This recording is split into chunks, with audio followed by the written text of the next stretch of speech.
La moindre des choses, oui, évidemment, c'est un groupe solide, dense, on ne connaît pas le dernier adversaire encore, mais en ayant le Sénégal et la Norvège,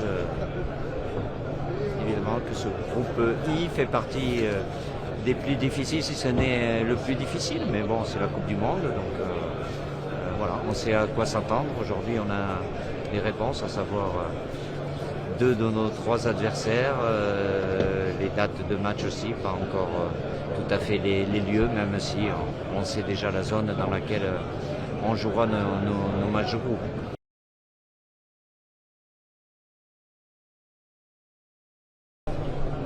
J'ai 23 ans, hein.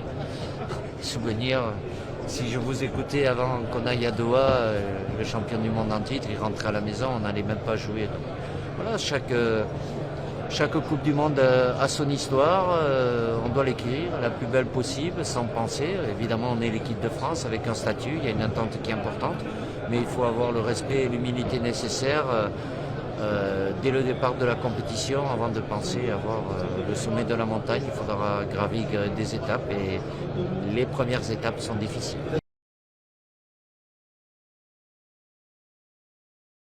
La chaleur est un sujet, comme les distances sont un sujet, comme les jours de récupération sont un sujet, la circulation est un sujet, il y a plein de sujets.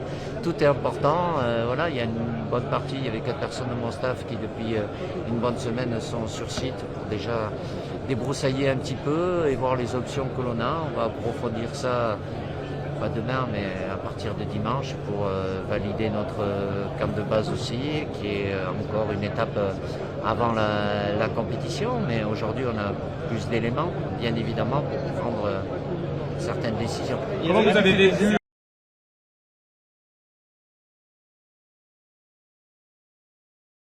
¿Y uno aún por definirse? No, yo la verdad, tranquilo me dejó el haber clasificado a la Copa del Mundo. Eso es lo único que me dejó tranquilo. De saber que estábamos hoy acá, que no lo tenemos que mirar por televisión. O sea, no hay nada más lindo que ser protagonista de una Copa del Mundo. Y yo jamás soñé con estar en este escenario cuando empecé hace 33 años a dirigir en Atlético de Rafaela. Y hoy no solamente tengo la posibilidad de dirigir un mundial, sino que voy a dirigir el segundo. Y la verdad que eso es un privilegio muy grande. Entonces,